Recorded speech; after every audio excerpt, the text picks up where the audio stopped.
इसी के बाद में हम आगे चले तो 1800 कौन सा अधिनियम आता है, 53 का एक्ट आता है, जो 1853 का चार्टर एक्ट है। और चार्टर एक्ट ये अपना अंतिम चार्टर एक्ट होगा। ऐसे हम देखें तो ये एक्ट 1852 में सेलेक्ट कमेटी की जांच हुई और इस सेलेक्ट कमेटी के बाद में 1853 का अधिनियम लागू होता है। और ये अपने सेलेक्ट जो जांच कमेटी है इसका हिस्सा कौन बने थे, तो यहाँ पर आएगा मित्रों अपने समाज सुधारक राजा राम मोहन राय बने थे। और उसके बाद में 1853 का अधिनियम भारत में आता है और लागू होता है। यहाँ पर हम बात करें तो यहाँ पर देखो मित्रों ये लिखा हुआ है ब्रिटिश संसद मॉडल आधारित, मतलब ये है पहले तो हमने पढ़ा कि राजा राम मोहन राय हो गया। देखो राजा राम मोहन राय इन्होंने ब्रिटेन की यात्रा की और उसी के दौरान यहाँ पर 1853 का एक्ट लागू होता है। और 1853 का एक्ट ये 1813 के एक्ट की कमियों को दूर करने के लिए आया था। अब देखो इस एक्ट के बाद में भारत में क्या क्या हुआ वो हम देखते हैं। तो यहाँ पर संसदीय प्रणाली हमने ब्रिटेन से ग्रहण की है। और अगर मान लो भारतीय स्रोतों में आए, संवैधानिक स्रोतों में, तो संसदीय प्रणाली हमने कहाँ से की है, ब्रिटेन से ग्रहण की है।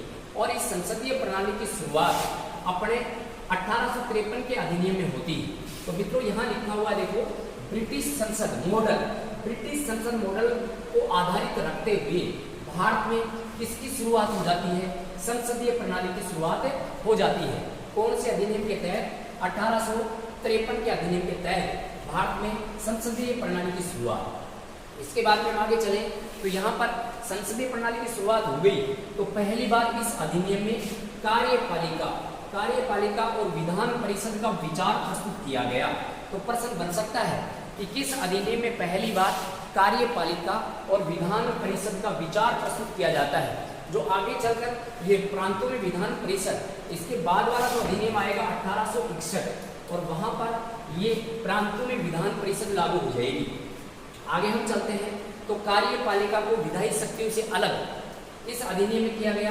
तो इसके अंतर्गत भी नाम आता है 1853 के अधिनियम का। तो यहाँ पर देखो मित्रों लिखा हुआ है, यहाँ अगला फैक्ट अपना यही है कार्यपालिका। यहाँ लिखा हुआ है देखो कार्यपालिका को किससे अलग किया गया, विधायी शक्तियों से अलग किया गया। कानूनी शक्तियों को कार्यपालिका से क्या कर दिया गया, अलग कर दिया गया। 1853 का जो अधिनियम आता है, पहली बार भारत में खुली भर्तियों का प्रावधान, मतलब यह है कि अपनी जो प्रतियोगी परीक्षाओं की हम तैयारी करते हैं, सिविल सेवा की हम तैयारी करते हैं, यह प्रावधान सबसे पहले किस अधिनियम में आया, तो ये खुली भर्तियों का प्रावधान अपने 1853 के अधिनियम में आता है। तो खुली भर्तियों का प्रावधान, ये फैक्ट बहुत महत्वपूर्ण है।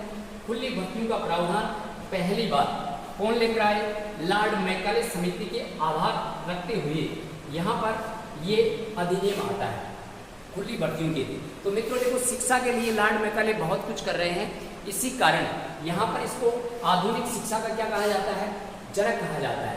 तो खुली भर्तियों के लिए जो प्रावधान किया गया, शुरुआत की गई, इस कमेटी या इस समिति के जो अध्यक्ष बने थे वो कौन बने थे, लॉर्ड मैकाले बने थे। लॉर्ड मैकाले शिक्षा समिति के क्या हो गए, जनक हो गए। ऐसे हम आगे चलते हैं तो 1854 में एक ऐसा प्रपत्र आया जिसमें शिक्षा के लिए 10 लाख रुपए खर्चा करने का प्रावधान किया गया। और इसके बाद में हम आगे चले तो शिक्षा को आगे बढ़ाने के लिए ये लॉर्ड मैकाले समिति या लॉर्ड मैकाले की अध्यक्षता में यहाँ पर एक प्रपत्र आया जो 1854 में वुड डिस्पैच के नाम से जाना गया, जो शिक्षा का क्या कहलाता है, मैग्ना कार्टा कहलाता है। मैग्ना कार्टा एकाधिकार को कहते हैं।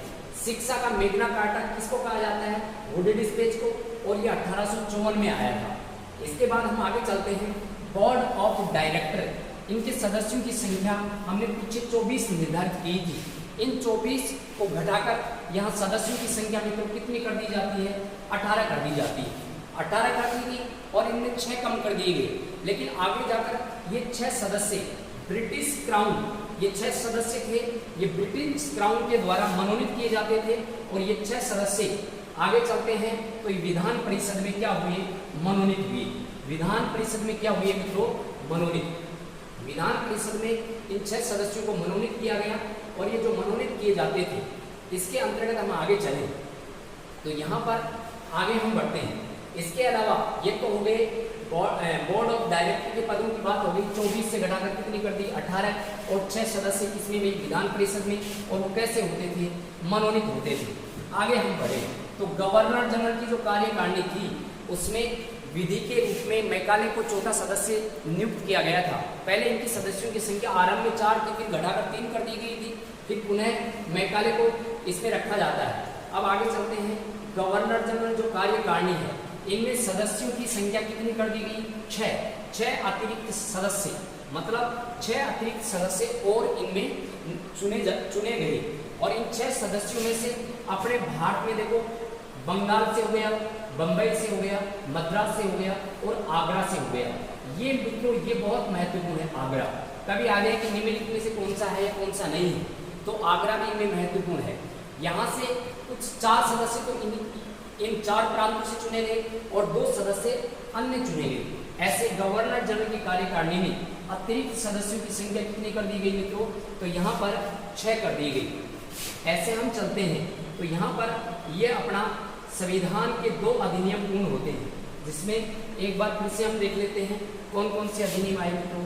तो यहाँ पर देखिए एक अधिनियम आ गया 1733 का चार्टर एक्ट, और एक आ गया 1853 का चार्टर एक्ट और 1833 का चार्टर एक्ट। तो 33 और 53 ये 2 चार्टर एक्ट हमने पढ़े हैं और इनके कुछ तथ्य आपको याद करवाने का हमने अच्छा प्रयास किया है। देखो हमारे साथ साथ आप भी मेहनत करोगे तो हर अधिनियम आपका होगा, संविधान का हर टॉपिक आपका होगा, हर लॉजिक के साथ में आपको सभी तथ्य या सभी बिंदु आपको क्रम वाइज याद करवाए जाएंगे।